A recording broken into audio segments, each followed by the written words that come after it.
नमस्कार, मैं हूं श्वेता सिंह। देश के कोने कोने की खबरें पहुंचाने आप तक हाजिर है देश तक। डीएम के सुप्रीमो एम करुणानिधि नहीं रहे। चेन्नई के कावेरी अस्पताल में उन्होंने शाम 6:10 पर अंतिम सांसें ली। चेन्नई के कावेरी अस्पताल ने मेडिकल बुलेटिन जारी करके ये जानकारी दी है। करुणानिधि की तबीयत पिछले कई दिनों से खराब थी। उन्हें 28 जुलाई से कावेरी अस्पताल में भर्ती कराया गया था। इस समय चेन्नई के कावेरी अस्पताल के बाहर डीएम के कार्यकर्ताओं और समर्थकों की भारी भीड़ जमा हुआ है।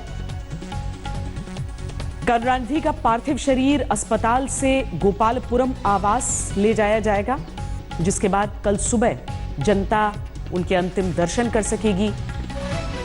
राजाजी हॉल में उनके पार्थिव शरीर को रखा जाएगा।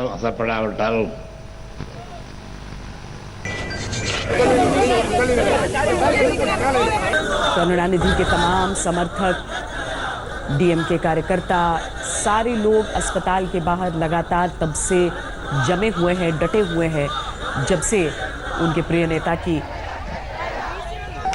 बीमारी की खबरें सामने आई थी। हालांकि आज दिन में जितने इससे पहले भी जब मेडिकल बुलेटिन जारी किया गया था तो उसमें यही कहा गया था कि हालत बहुत ज़्यादा बिगड़ गई है, जिसके बाद इस तरह के आसार बताए जाने लगे कि मुमकिन है कि अब वो और हमारे बीच न रहे। आखिरकार शाम 6:10 पर अस्पताल की तरफ से ये जानकारी दी गई।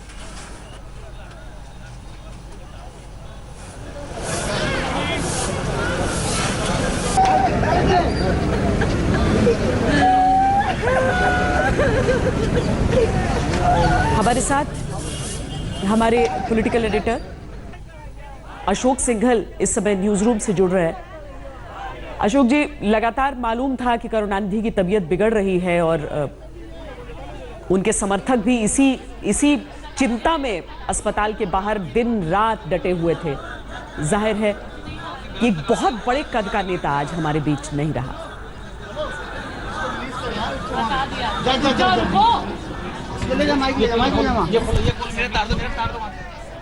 अशोक जी, आपको आवाज आ रही है? चलिए, हम अभी संपर्क नहीं कर पा रहे हैं, लेकिन ये जो तस्वीरें हम आपको दिखा रहे हैं, ये अस्पताल के बाहर की एक तरफ तस्वीरें और दूसरी तरफ वो तस्वीरें जो चिर परिचित अंदाज में अपने करुणानिधि नजर आया करते थे। और ये उनके वो तमाम समर्थक जो इस खबर को सुनते ही जैसे टूट गए।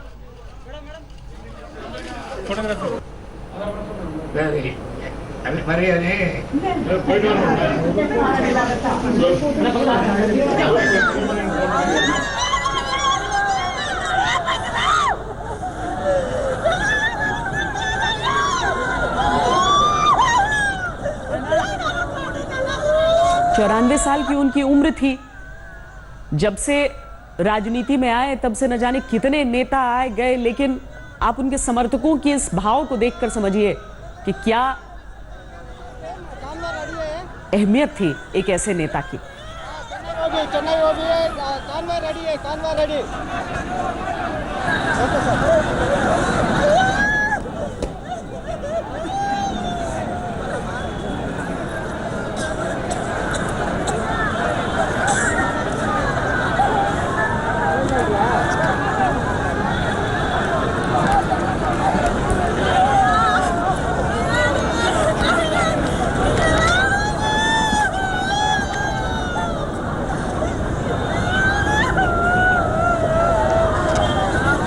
सहयोगी अशोक सिंघल हमारे साथ जुड़ चुके हैं न्यूज रूम से। अब अशोक जी, तबीयत बहुत दिनों से खराब चल रही थी उनकी, लेकिन इसके बावजूद आज जब उनके समर्थकों का हाल देखते हैं तो समझ में आता है कि अगर एक पार्टी थी, अगर एक नेता था वहां पर जिसके इर्द गिर्द वहां की राजनीति घूमा करती थी, तो उस शख्सियत को कितना बड़ा माना जा सकता है।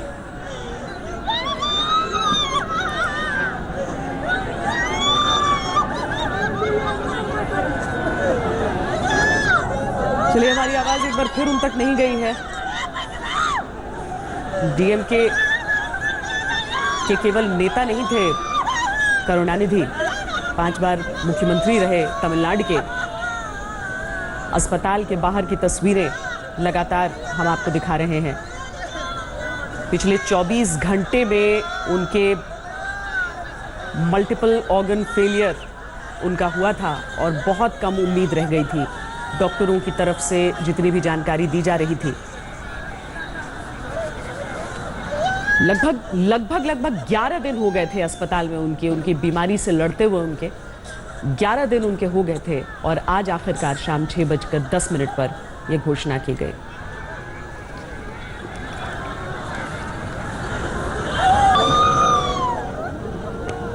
हमारी संवाददाता शालिनी लोबो इस वक्त हमारे साथ सीधे चेन्नई से जुड़ रही है। शालिनी, क्या देख पा रही हैं अपने सामने? श्वेता, बहुत सारे डीएमके के लोग यहाँ पे हैं अस्पताल के सामने। सारे लोग यहाँ आकर नारे लगा रहे थे कि कलैनर वापस आ जाएंगे और वो उनके साथ अरिवालिम जाएंगे। अरिवालिम जो डीएमके के हेडक्वार्टर्स है। बहुत सारे इमोशंस आप देख सकते हैं, बहुत सारे कार्डर्स यहाँ हॉस्पिटल के सामने मौजूद है। अब आप देख सकते हैं जैसे गाड़ी आ रहे हैं, अस्पताल के अंदर से गाड़ी बाहर आ रहे हैं और ये सारे लोग उनको पूछना है कि क्या हो रहा है अस्पताल के अंदर। अब 10 दिन से लोग यहाँ दिन रात बाहर बैठ रहे हैं कुछ मेडिकल अपडेट के लिए। आप देख सकते हैं बहुत इमोशनल है कार्डर्स यहाँ पे और पुलिस भी बहुत सेंसिटिव से काम कर रहे हैं। यहाँ पे बहुत ही सेंसिटिव माहौल है यहाँ अस्पताल के सामने। पुलिस यहाँ राइट गियर के साथ पूरी तैयारी में आ गए। यहाँ पे एटलीस्ट 1000 पुलिस है अस्पताल के अंदर। बाहर इस पूरे स्ट्रीट में सारे स्ट्रीट को ब्लॉक कर रहा है यहाँ पे और शायद थोड़ी देर में यहाँ से करुणानिधि को अपने घर गोपालपुरम में ले जाएंगे एम्बुलेंस की जहेर। और यहाँ पे आप देख सकते हैं ये गाड़ी जैसे बाहर आ रहे हैं अस्पताल से।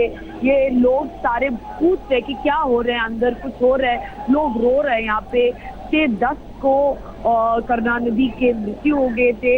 ये 14 साल का था जब ये पॉलिटिक्स में आ गए। 80 इयर्स का करियर है, 80 साल का करियर है।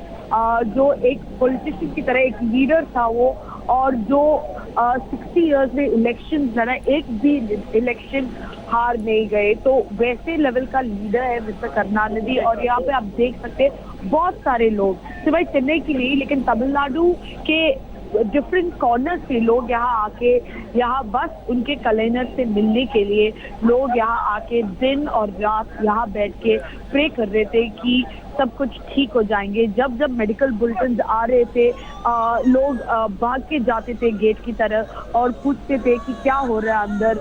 और इनिशियल मेडिकल बुलेटिन में उनको स्टेबलाइज किया जा रहे थे। So there was good news. लोग खुश हो रहे थे, प्रेयर्स होता था, यहाँ पे नारे लगा रहे थे कि कुछ नहीं होगा, कलेनर बाहर आ जाएंगे, उनके साथ अरिवालिम जाएंगे जो डीएमके हेडक्वार्टर्स है।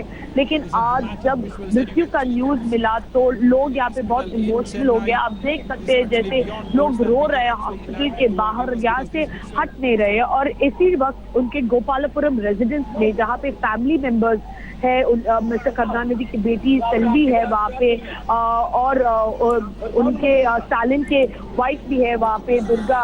और वहाँ पे अरेंजमेंट्स भी कर रहे हैं क्योंकि मॉर्टल रिमेन्स जो है अस्पताल से गोपालपुरम ले जाएंगे। वहाँ पे भी कैडर्स आ गए, डीएमके के पार्टी वर्कर्स वहाँ पे भी है और वहाँ पे भी लोग रो रहे। वहाँ पे भी पुलिस और सिक्योरिटी है सब कुछ मेंटेन करने के लिए। तमिलनाडु में आज और कल के लिए थिएटर सारे बंद है, बार सारे बंद है, स्कूल सारे बंद है और सारे गवर्नमेंट प्रोग्राम्स भी कैंसिल किया है। तमिलनाडु प्रीमियर लीग जो क्रिकेट मैच है वो भी कैंसिल करके रखा है। और यहाँ पे आप देख सकते हैं बहुत सारे पुलिस बंदोबस्त भी है क्योंकि कुछ लॉ एंड ऑर्डर सिचुएशन अगर कुछ हो जाता है यहाँ टैकल करने के लिए बहुत सारे पुलिस बंदोबस्त भी रखा है कावेरी हॉस्पिटल के बाहर। हम एक बार फिर कोशिश करते हैं अशोक सिंघल के पास चलने की। अशोक जी, आपको आवाज आ रही है? जी जी। दरअसल जिस तरह से हम लगातार देख रहे हैं जो शोक संदेश तमाम बड़े बड़े नेता दे रहे हैं उसमें कहीं कोई पार्टी लाइन नजर नहीं आ रही है। इससे स्पष्ट तौर पर इतना समझ में आता है कि चाहे कोई भी पार्टी हो, उनके जीते जी कोई उनका विरोधी रहा हो, समर्थक रहा हो, दोस्त रहा हो या उनकी विचारधारा से सहमत नहीं रहा हो, लेकिन आज की तारीख में सबको मालूम है कि राजनेता कितने बड़े थे वो। बिल्कुल इसमें कोई दो राय नहीं है। उनका बहुत लंबा 70 साल के करीब का राजनीतिक करियर रहा है और 1969 में सबसे पहले वो पहली बार मुख्यमंत्री बने थे, 5 बार मुख्यमंत्री रहे। लेकिन इसके बियॉन्ड अगर देखें, दिल्ली की राजनीति में, राष्ट्रीय राजनीति में काफ़ी दखल होता था उनका। 1977 में जब जनता पार्टी की सरकार बनी तो करुणानिधि ने गैर कांग्रेस सरकार के साथ जुड़े पहली बार।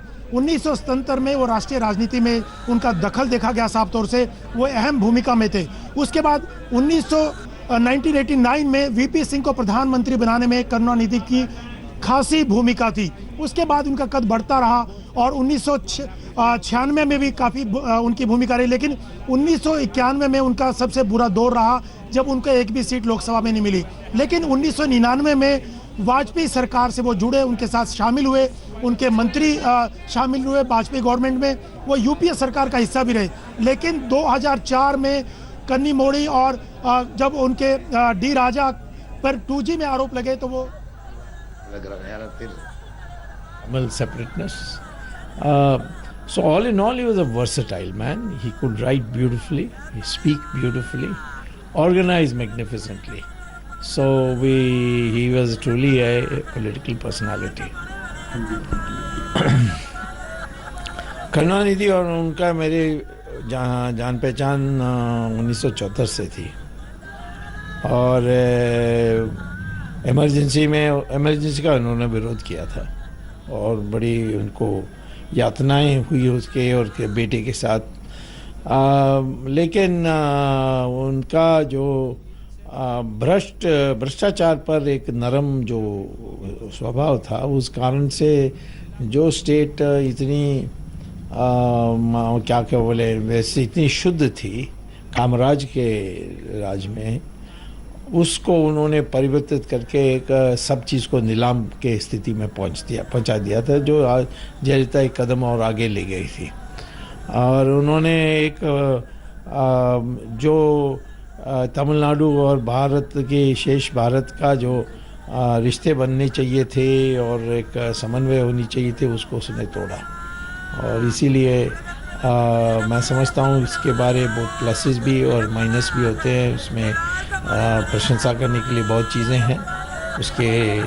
उसके तमिल भाषा की जो मास्टरी थी, उसकी जो संगठन की जो निपुणता थी और अनेक चीज़ों पर उसकी प्रशंसा कर सकते हैं, परंतु ये भी जानना चाहिए कि उसकी सिद्धांत जो थी वो राष्ट्रवाद का नहीं था।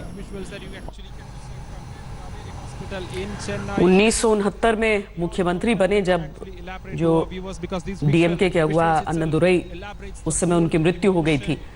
लेकिन उसके बाद से लगातार जिस तरह से वो आगे बढ़े, आज देखिए 94 साल की उम्र में उनका निधन हुआ है। 80 साल का अनुभव राजनीति का, 14 साल की उम्र में वो राजनीति में आ गए थे। हालांकि साथ में वो स्क्रिप्ट भी लिखा करते थे, पटकथा लेखक थे, लेकिन उसके साथ ही उनके जीवन की जो राजनीतिक पटकथा थी उसका कोई पूर्वानुमान भी कभी नहीं लगा सकता था। हमने आपको सुनाया है कि सुब्रमण्यम स्वामी ने क्या कहा है उनके निधन के बाद में। प्रधानमंत्री ने भी ट्वीट किया है, कोई एक ऐसी पार्टी नहीं, एक ऐसा नेता नहीं जिसने संवेदना अपनी न जताई हो।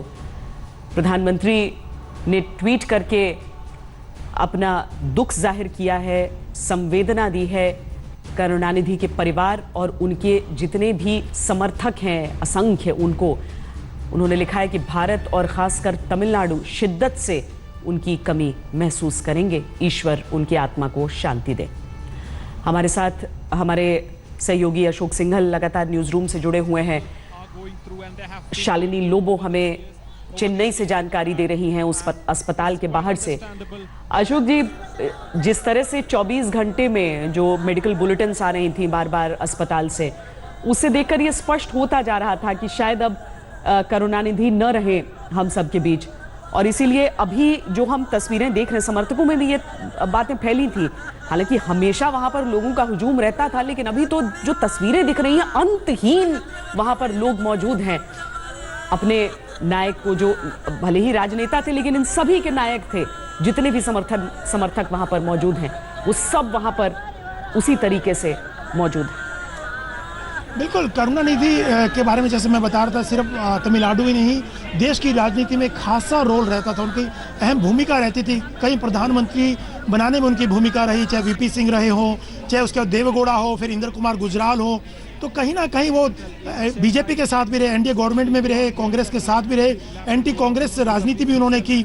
लेकिन जहां तक तमिलनाडु की बात है, उनके समर्थक पिछले 2 दिनों से हॉस्पिटल के बाहर जुटे हुए थे। दिन रात वहाँ पे हजूम था पूरे उनके समर्थकों का। लोग रो रहे हैं, इमोशनली उनके साथ अटैच होना चाहते हैं। करुणानिधि की मौत जिस ढंग से हुई है, 2 दिनों से लोगों को लग रहा था, जो उनका मेडिकल बुलेटिन लगातार आ रहा था, डिक्लाइन हो रही थी उनकी जो हेल्थ थी। कल भी जो मेडिकल बुलेटिन आया उसमें यह था कि 24 घंटे बहुत क्रिटिकल हैं, उनके लिए हेल्थ डिक्लाइन हो रही है।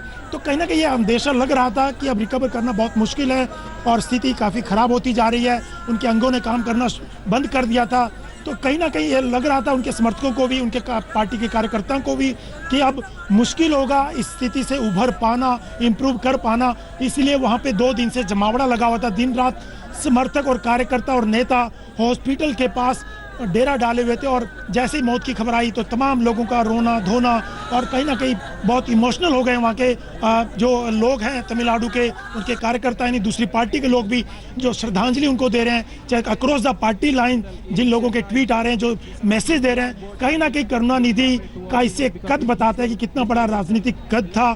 और एक तमिलनाडु की राजनीति से हट करके देखा जाए तो वो देश की राजनीति में उनका एक इससे एक अहम जो उनकी भागीदारी रही है राजनीति में, वो दिखाती है। वाकई कहते हैं ना कि पटकथा लिखा करते थे, हीरो के किरदार लिखा करते थे, लेकिन अपनी असली जिंदगी में उनका जो हीरो का किरदार था इन लोगों के, हालांकि उनकी जो शुरुआती राजनीति थी और उसके बाद अधिकांश राजनीति थी उनकी, वो एक हिंदी विरोधी धुरी पर ही कायम रहे। लेकिन आज अगर देश भर के सभी नेता उनके निधन पर शोक व्यक्त कर रहे हैं और चाहे उनके विरोधी ही क्यों ना हो, सब ये प्लान कर रहे हैं कि तमिलनाडु जाएं, उनकी अंतिम यात्रा का हिस्सा बने, तो ये बताता है कि एक ऐसा नेता जिसने अपनी जिंदगी में कभी चुनाव हारा नहीं, जो जनता के बीच उतना लोकप्रिय था, उसकी अहमियत सबके लिए क्या थी। शालिनी लोबो भी हमारी संवाददाता जुड़ी हुई है चेन्नई से हमारे साथ। शालिनी, अब क्या है आगे, क्या कहां पर उनके समर्थक उनके अंतिम दर्शन कर सकेंगे, वहां पर क्या मुश्किल आ रही है नियंत्रित करने में लोगों को, क्योंकि बहुत हुजूम हम देख रहे हैं शालिनी लोगों का।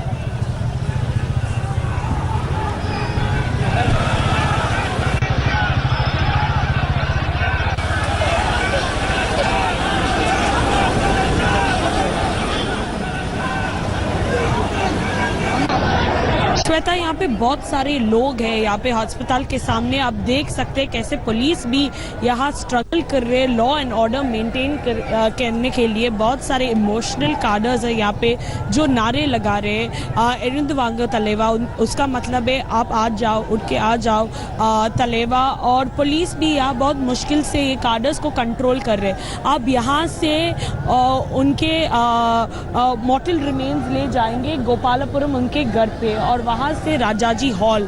तो लोग वहाँ ऑलरेडी है घर पे, कार्डर्स ऑलरेडी उनके घर में है जो एक लास्ट टाइम के लिए अपने कलेंगर से मिल सकते हैं। आप देख सकते हैं बहुत सारे यहाँ पे जो बहुत सारे लोग आ गए, डीएमके के फ्लैग्स भी है और पुलिस भी ट्राई कर रहे कि क्राउड को कंट्रोल करे इस वक्त।